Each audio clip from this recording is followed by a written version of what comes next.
अस्सलाम वालेकुम नाज़रीन, मुज़फ़्फ़राबाद टुडे के साथ मैं हूं आपका मेज़बान फैज़ान हैदर और मैं हूं आपका होस्ट ज़हीर कश्मीरी। अच्छा सर, बताइएगा कि आज कौन कौन से टॉपिक्स हैं जिनको हम डिस्कस करेंगे और अपने नाज़रीन को बताएंगे कि क्या सूरत हाल चल रही है पाकिस्तान की सियासत में। जी फैज़ान हैदर, आज हम अपने नाज़रीन को बताने जा रहे हैं जो हमारे पाकिस्तान में चल रहा है उसके मुतालिक कि इमरान खान ने अपने दौरे इक़्तिदार में इस्टेब्लिशमेंट के साथ जो इख्तलाफात की असल वजह बता दी है। एक उस पर बात होगी, दूसरा ये होगा कि नवाज शरीफ की वतन वापसी पर मुस्लिम लीग नून के ही दो वज़रा हैं जो आमने सामने आ गए हैं और दोनों के मौक़िफ़ अलहदा हैं। और इसके साथ साथ ये भी बताएंगे कि आज नवाज शरीफ, शहबाज शरीफ की जो फैमिलियाँ हैं उनसे सिक्योरिटी पंजाब हुकूमत ने वापस ले ली है। चौथी बात ये होगी कि मुस्लिम लीग नून ने कायदे हज़्ब इख्तिलाफ के लिए दोबारा फिर हमजा शहबाज को नामजद करने जा रहे हैं।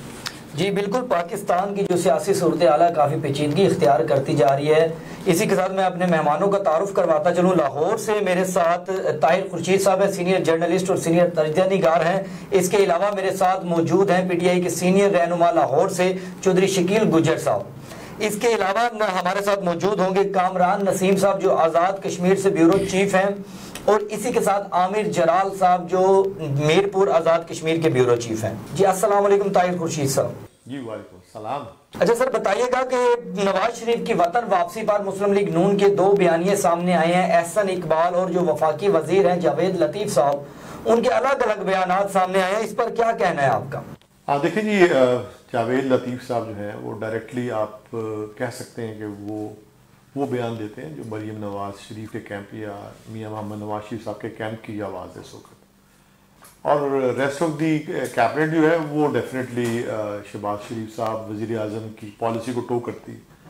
तो ये अगर हम कहें कि इनमें से किसका बयानिया जिसको हमें बड़ी संजीदगी से लेना चाहिए, तो मेरा ख्याल है कि जावेद लतीफ़ साहब वाली बात जो है उसमें वज़न है और उनकी जो इन्फॉर्मेशन है वो ऑथेंटिक भी है और रिलायबल भी है। जहाँ तक एहसन इकबाल साहब की बात है, वो भी एक बड़े ज़ीरक सियासतदान है, लेकिन मेरा ख्याल है कि इस वक्त शायद उनका कैंप जो है वो डिफरेंट हो गया है जैसा कि पहले कैंप हुआ करता था कभी उनका मियां मोहम्मद नवाज शरीफ साहब के साथ। क्योंकि पावर जो है, जो भी पावर कॉरिडोर्स की बात होती है तो उस पर सम टाइम कुछ चीज़ें जो हैं वो कॉम्प्रोमाइज़ हो जाती हैं। तो यहाँ पे भी एक बड़ी क्लियर डिवाइड जो है इस वक्त मुझे नज़र आ रही है बिटवीन टू कैंप्स। एक पावर का कैंप है और एक पार्टी का कैंप है। जो पार्टी का कैंप है वो डेफिनेटली मियां मोहम्मद नवाज शरीफ के साथ वाला कैंप है, और जो इस वक्त करंट पार्टी का जो पावर कॉरिडोर वाला कैंप है वो मियां मोहम्मद शहबाज शरीफ साहब वाला है। तो ये डिसाइड करना कि मुझे किस कैंप में ज्वाइन करना है डेफिनेटली इन लीडरान की अपनी अपनी मर्जी है। और मियां जावेद लतीफ़ साहब का तो बड़ा क्लियर स्टांस है, ही इज विद मियां मोहम्मद नवाज शरीफ। अच्छा सर, बताइएगा अगर सितंबर में नवाज शरीफ साहब की वापसी हो जाती है तो क्या पंजाब में खुसूसन मुस्लिम लीग नून अपनी पोजीशन दोबारा से बहाल कर पाएगी? अच्छा, ये बड़ा मजेदार क्वेश्चन है आपका। इसका मतलब है कि सितंबर में एक्चुअली मुस्लिम लीग नून आएगी। इस वक्त करंटली अगर आप सिनेरियो देखें, पॉलिसीज देखें, और ख़ास तौर पे कल जो पेट्रोल के ऊपर मोहतरमा मरीम नवाज का जो बयानिया था वो ये था कि हम तो इस तब्दीली को और इस इंक्रीज को एक्सेप्ट नहीं कर रहे। इसका मतलब है कि वो एक मुस्लिम लीग नून जो कि अभी पावर में नहीं है फेडरल में, उसका बयानिया है, और एक मुस्लिम लीग नून जो फेडरल में पावर में है उसके ऑपोजिट है। तो इसका मतलब है कि जब मियाँ साहब आएंगे तो उस वक्त एक्चुअली देखा जाएगा कि मुस्लिम लीग नून जो कि मियां मोहम्मद नवाज शरीफ की पार्टी जो उनके नाम पे है, उनके साथ कितने लोग खड़े हैं। और इस वक्त जो करंट जो रजीम है, जो है तो मियां मोहम्मद नवाज शरीफ की पार्टी, लेकिन headed by his own brother, और वो शहबाज शरीफ साहब, और समहाउ जैसे शेख रशीद साहब कहते हैं कि ये शीन है, तो वो शीन जो पावर में है और जिसको किसी की शाबाश भी है, तो वो शाबाश हासिल करने वाली पार्टी जो है वो उस नून को जो कि इस वक्त पावर में नहीं है कैसे एक्सेप्ट करेगी। हमने पहले भी देखा जब मियाँ साहब वापस आए इंग्लैंड से तो एयरपोर्ट पे बहुत सारे लोग जाना चाहते थे, लेकिन चूंकि पार्टी की आदत जो है वो شاید ولنگ نہیں تھی، اس لیے کوئی بندہ بھی ایئرپورٹ تک نہیں پہنچ سکا.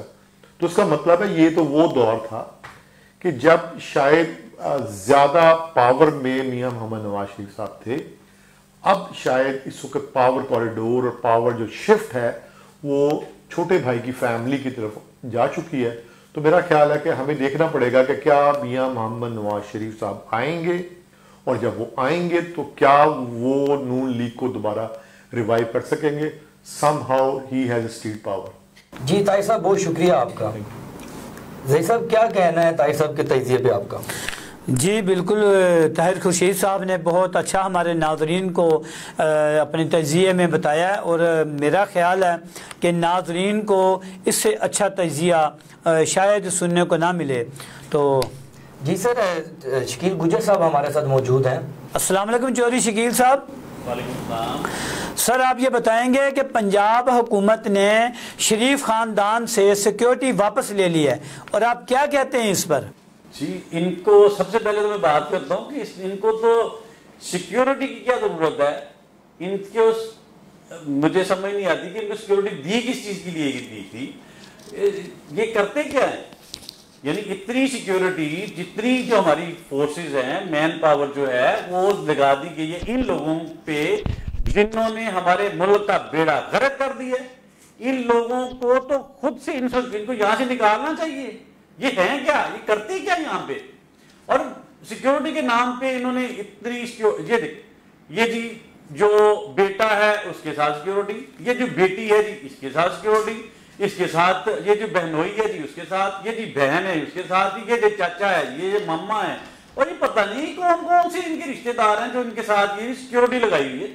اور اس سیکیورٹی کے نام پہ اتنی گاڑیاں، ہماری جو ہمارا سرمایہ ہے، ہم لوگ ہیں اس کے کسٹوڈین ہیں، ہماری ملک اور قوم کا سرمایہ ہے جس کو یہ ضائع کر رہے ہیں، اور اس سرمایہ کو اس طرح سے یہ یوز کر رہے ہیں کہ جیسے ان کے باپ نے ہمیں کما کے دیا. ان کا باپ بھوکے لوگ ہیں، بھوکے لوگ، ان لوگوں کو یہ چیزیں ملی اور ان لوگوں نے ہمارے ملک کا بیڑا غرق کر دیا، دیوالیہ بھی کر دیا ہمارے ملک کا.